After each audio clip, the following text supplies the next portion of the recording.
Olá, para você que nos acompanha sempre aqui no Jornal da Record News, vez por outra eu tenho citado para você uma outra marca, até tenho falado de marcas famosas no mundo, né? Há uma série de rankings mundiais, mas eu acho que o mais conhecido, de mais credibilidade, sem dúvida alguma, é o Interbrand. O Interbrand faz uma avaliação não só das marcas internacionais, mas agora faz também das marcas brasileiras, né? E hoje, então, nós estamos aqui com a nossa convidada, que é a Daniela Bianchi. Daniela é diretora do Interbrand do Brasil. Daniela, muito obrigado pela gentileza. Obrigada. Bem-vinda aqui no Jornal da Record News. Muito obrigado. Daniela, desde quando o Interbrand tem feito o ranking das marcas brasileiras mais valiosas? Das marcas brasileiras desde 2001, Heródoto. Desde 2001. Agora, no mundo, desde quando? No mundo, desde 2000. Nós estamos na 17ª edição. De lá para cá, essas marcas flutuaram muito. A gente pode dizer, por exemplo, que marcas mais ligadas à tecnologia, mais ligadas à informática, ganharam mais espaço entre as mais admiradas? Sem dúvida nenhuma. Se a gente for pegar o ranking global como exemplo, há cerca de 3 ou 4 anos, Apple e Google passaram a Coca-Cola, que sempre vinha em primeiro plano, né? Então, hoje em dia, a gente tem uma predominância muito grande das marcas de tecnologia no ranking global, o que não acontece no ranking brasileiro. No ranking brasileiro tem uma predominância grande de bancos e cervejas. Banco e cerveja no Brasil? Exatamente. Bom, então, no Brasil, quem é a marca mais valiosa atualmente? É o Itaú. O Itaú, Banco Itaú. Isso, o Banco Itaú. Desde o primeiro ranking, o Itaú tem sido a marca mais valiosa do Brasil. O segundo é banco também ou não? O segundo também é banco e é o Bradesco. Bradesco. Isso. Então, cerveja vem em que lugar? Estou mais interessado na cerveja. Terceiro e quarto. A gente tem Skol e Brahma com terceira e quarta posição, né? Entendo. Agora, quando a gente fala de uma marca muito valiosa, você lembrou agora há pouco da Apple, como sendo a mais valiosa do mundo. Perfeito. Só para ter uma ideia de valor, quanto é que vale essa marca? A Apple vale 178 bilhões de dólares. 178 bilhões de dólares. Isso, exatamente. Então, se eu tiver 178 bilhões de dólares, eu compro a Apple ou não? Você não compra a Apple porque o negócio vale muito mais do que isso, né? A marca, esse intangível, vale 178 bilhões. Esse conjunto de intangíveis. Espera um pouquinho. Você está me dizendo que uma coisa que é intangível, que é abstrata, vale 178 bilhões? Exatamente. Para eu comprar a Apple, eu vou ter que ter muito mais grana? Muito mais grana. Cada vez mais, esse intangível tem crescido muito, né? A gente audita o valor de marca há bastante tempo e hoje, mais ou menos, em média, 40% do valor de um negócio é derivado do valor da marca. 40% de um negócio é o valor da marca? Isso, em Então, média. posso considerar que a marca é um capital, ainda que intangível, como você falou, né? Dá para pegar? Isso. 40%, então ela passou a ser um capital importante dentro. Muito importante. Em algumas indústrias, até esse valor é muito mais alto. Se a gente for pegar as indústrias de luxo, por exemplo, a marca representa muito mais daquele negócio, né? Isso pode chegar até 70%, 80% do valor de um negócio. Por exemplo, dá um exemplo o que é.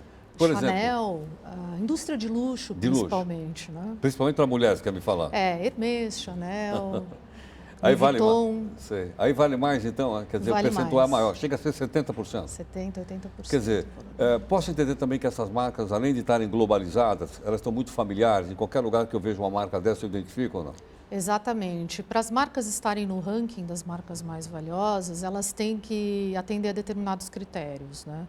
E um dos critérios é esse, estarem em vários continentes, no mínimo 3 continentes, e muito presentes, principalmente na Europa e nos Estados Unidos.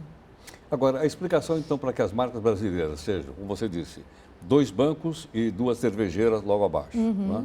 Porque, obviamente, também...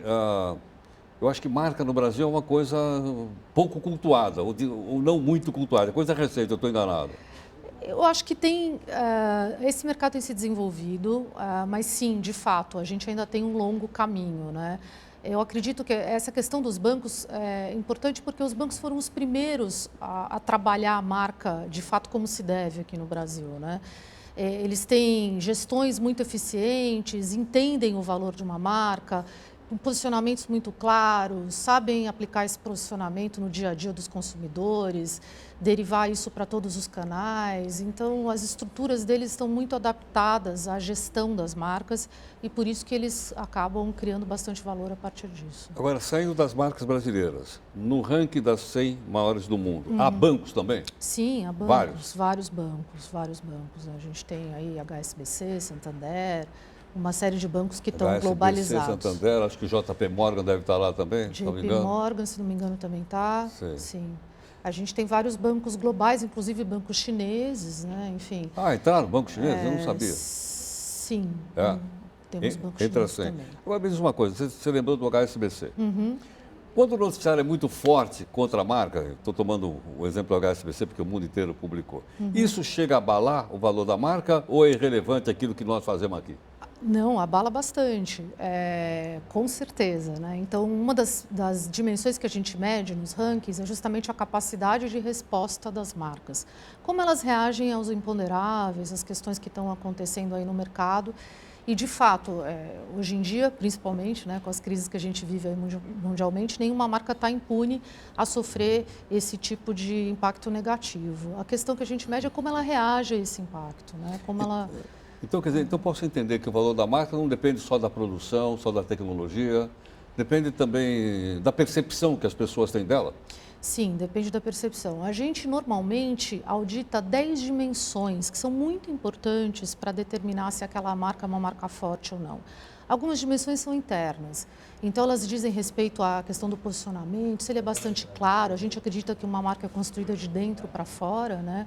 Então, se ele é claro, se ele é defendido pelo público interno, se há investimento, se há governança por parte da marca para administrar, capacidade de resposta.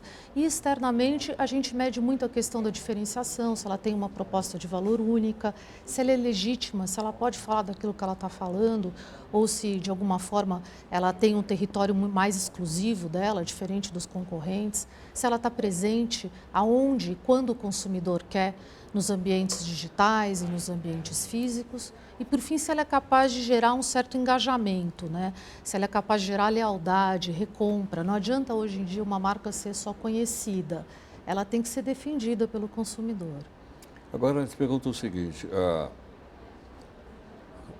ela é conhecida pelos seus produtos ou ela pode ser conhecida também por um conceito?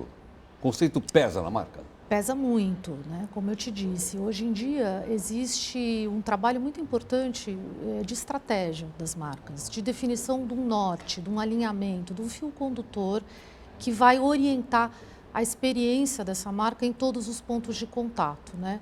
Esse é o conceito, é a estratégia. Esse conceito ele é feito a partir de uma série de ferramentas, mas muitas marcas hoje estão se baseando em cima de um propósito, em cima de um porquê, né? Qual é a razão de existir dessa marca? Por que que essa marca se diferencia das demais? O que faz as pessoas que trabalham com ela levantarem todos os dias e irem trabalhar apaixonadamente por elas, né? As marcas que têm um propósito muito claro, muito bem definido, são as marcas que provavelmente vão se destacar nos seus mercados, porque elas conseguem fazer com que a experiência seja uniforme, consistente, diferente. Aquilo tudo que eu falei. Agora, Daniela, qual é o papel que tem nessa credibilidade da marca, a admirabilidade da marca? O marketing e a publicidade, eles são fundamentais ou não? São fundamentais, ainda muito importantes, mas não são as únicas dimensões na construção de uma marca. Um tempo atrás, construir uma marca era a responsabilidade dos departamentos de comunicação e marketing. Hoje em dia, essa é uma responsabilidade compartilhada de muitas mãos, né? A marca está na agenda dos C-levels das empresas, dos executivos.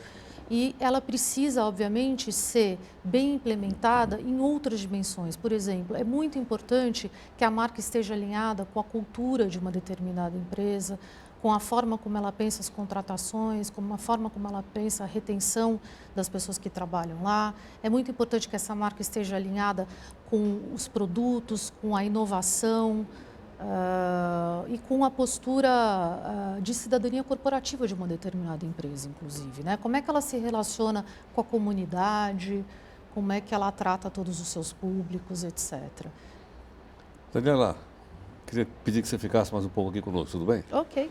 Bom, olha, nós estamos aqui conversando hoje com a nossa convidada, que é a Daniela Bian, que ela é diretora da Interbrand Brasil. E marca passou a ser uma coisa extraordinariamente importante. Você viu que agora você falou o seguinte, a marca mais valiosa do mundo vale 178 bilhões de dólares. E ela é intangível, ela é abstrata. Como é que uma coisa abstrata pode valer tanto? Mas você viu as explicações que se seguiram.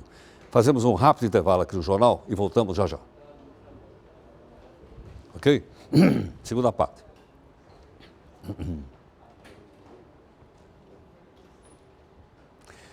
Olha, hoje a gente está conversando um pouco a respeito de marca e da importância que tem as marcas de uma maneira geral. Marcas tanto no mundo como marcas no Brasil. Estamos conversando com a diretora do Interbrand Brasil, que é a Daniela Bianchi, que está aqui conosco gentilmente. Daniela, pergunto o seguinte, você falou agora que o marketing é fundamental, a publicidade é fundamental, essas marcas têm maravilhosos marketing e maravilhosa publicidade que a gente vê no mundo inteiro. Mas eu pergunto, e o noticiário? Por exemplo, suponha que seja uma marca que produza roupa. Aí descobriram que uma terceirizada, essa marca, tinha lá um pessoal costurando no regime de semi-escravidão. Eu vou falar o nome porque nós demos aqui, né? É a Zara, Perfeito. que está lá entre as 100 mais valiosas do mundo. Aí o pessoal diz, olha, mas espera um pouquinho, não somos nós. É uma terceirizada. Então eu pergunto, quando está na cadeia produtiva, isso também atinge a marca ou é um exagero nosso botar marcas e eles não eram contratados por nós? Não, eu não acho que é exagero nenhum, eu acho que atinge totalmente. Eu acho que as marcas hoje elas são responsáveis pelas suas cadeias como completo, né? Elas precisam olhar para essa experiência e elas precisam se corresponsabilizar. A gente vê aí muitos exemplos de marcas que patrocinam uma série de iniciativas e que hoje em dia também entram no mérito de como essas iniciativas estão sendo geridas, se para o bem ou para o mal, e acabam até interferindo em algumas questões. Então, hoje a gente diz que sim, a questão da responsabilidade corporativa das empresas, ela impacta com certeza na força ou na não força de uma determinada marca.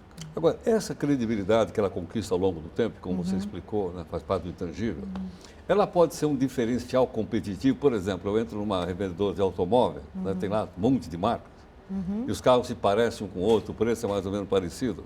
Aí eu começo a olhar as marcas e eu escolho porque eu gosto mais dessa marca e menos da outra? Sem dúvida nenhuma, é o que a gente chama do papel da marca. Claramente, uma marca bem construída, ela é um diferencial na hora da compra, ela impacta, né? Essa compra, inclusive, ela impacta até antes, na hora que o consumidor ainda está pensando em que marcas ele vai considerar para comprar e depois também em que marcas ele vai defender, que marcas ele vai falar bem, vai falar mal, vai conversar a respeito nas suas redes sociais. Agora, posso entender que essa construção também, em mim, é uma construção meio inconsciente? Eu não sei porque eu gosto mais da marca A e não da marca B. Obviamente, isso foi construído ao longo do tempo. Né? Mas eu digo, está no meu inconsciente. Então, eu olho ali e digo, olha, eu gosto mais dessa. E às vezes pode até não ser a mais barata ou a de melhor tecnologia. Perfeito. O consumidor ele não tem essa questão muito clara, né? Na hora da compra, ele é impactado pela experiência que ele teve ao longo dos anos ou recentes, né? O que a gente costuma dizer é que hoje está cada vez mais difícil você construir uma marca forte. E ela precisa ser construída por meio de muitos pontos de contato que precisam estar alinhados. Aí são muitos micromomentos, né? Então, se o consumidor tem uma experiência ruim com uma determinada marca num único micromomento, essa experiência vai acabar afetando a forma como ele pensa aquela marca como um todo, né? Então, por isso, os gestores de marca têm um trabalho aí bastante complexo de alinhamento e de pensar essa relação. Eles precisam, em primeiro lugar, ir aonde o consumidor está, né? Trazer o consumidor também para a conversa. Antigamente, era uma conversa de uma via única, né? Os gestores definiam uma estratégia e comunicavam ao mercado. Hoje em dia, o consumidor quer se sentir participante, ele quer impactar, inclusive, na gestão daquela marca, ele quer conversar a respeito daquele produto, ele quer testar aquele produto, ele quer ser convidado para a mesa. Isso é muito importante. Agora, eu só me preocupo com a marca, então, se eu tiver um contato direto com o consumidor. Todas as que eu citei aqui tem, né? Banco tem, que a gente falou agora há pouco, produtos de luxo tem, automóveis tem. Mas suponha, por exemplo, uma empresa que eu nunca coloquei essa marca em mim mesmo. Suponha que seja uma empresa que fabrique grandes equipamentos elétricos. Perfeito. Uma turbina elétrica para hidrelétrica. Eu estou me falando de uma marca tipo Siemens. Eu não compro nada deles. Mas eles ainda assim têm que se preocupar com a marca? Muito e cada vez mais, né? O que a gente fala, as business to business, as empresas que estão de alguma forma lidando com clientes, não com o consumidor final diretamente, né? Antigamente tinha uma estratégia muito diferente. Hoje, eu acho que essa barreira também foi rompida, né? Hoje, as empresas ou as indústrias, né, que fabricam para outras indústrias que depois vão chegar ao consumidor final, já entenderam que elas também precisam se comunicar, que elas, de alguma forma, precisam construir uma percepção com outros públicos, né? E elas acabam impactando com essa percepção a cadeia como um todo. Então, vamos supor, uma fabricante de plástico, ela teoricamente poderia ou não precisaria falar com o consumidor final. Mas se ela construir uma percepção no consumidor final, ela vai fazer com que esse consumidor, na hora de ir à gôndola comprar o seu produto, dê uma olhada, cheque, pegue um produto que tenha um plástico mais interessante, que seja um plástico mais reciclado, por exemplo, mais reciclável, mais sustentável. E aí esse consumidor vai pedir melhores produtos para a rede varejista, que vai pedir melhores produtos para quem vai fabricar e para quem vai fabricar a embalagem. Então, é um impacto na cadeia toda. E por isso é bastante importante que essa comunicação seja feita com todos os públicos. Daniela, e quando acontece uma crise? Ela bate forte na marca? Suponha que eu tivesse uma empresa que tem uma mineradora e fiz uma barragem, e a barragem foi água abaixo. A crise bate forte em todas as marcas, Bate. sempre, obviamente, né? Mas a questão é justamente relacionada à forma como as marcas respondem à crise, né? Se elas têm uma resposta transparente, eu acho que é muito importante essa questão da transparência no momento de crise. O time to market também é muito importante, então uma resposta rápida, né? Demonstrar que medidas estão sendo tomadas, que estão sendo feitas para conter aquele problema. Muitas vezes é uma questão inevitável, um acidente, outras vezes não. Tem outros tipos de natureza, né? Podem ser problemas econômicos, problemas políticos e uma série de outras questões, mas acho que é importante mostrar que a empresa está em movimento, que a empresa está mudando a partir daquela crise, que ela está, de alguma forma, se reorganizando, né? O consumidor, hoje em dia, ele quer saber do que está acontecendo naquela empresa, ele exige resposta e ele exige que essa resposta seja, inclusive, legítima, né? Eu suponho que o consumidor exige essa resposta, acho que o acionista também, ou não? O acionista também, claramente, né? Então, nas bolsas também, essa empresa precisa se preocupar com quem está investindo naquela empresa. Daniela, obrigado pela entrevista. Imagina, que isso. Muito grato. Eu que agradeço. Muito obrigado. Até mais, amigo.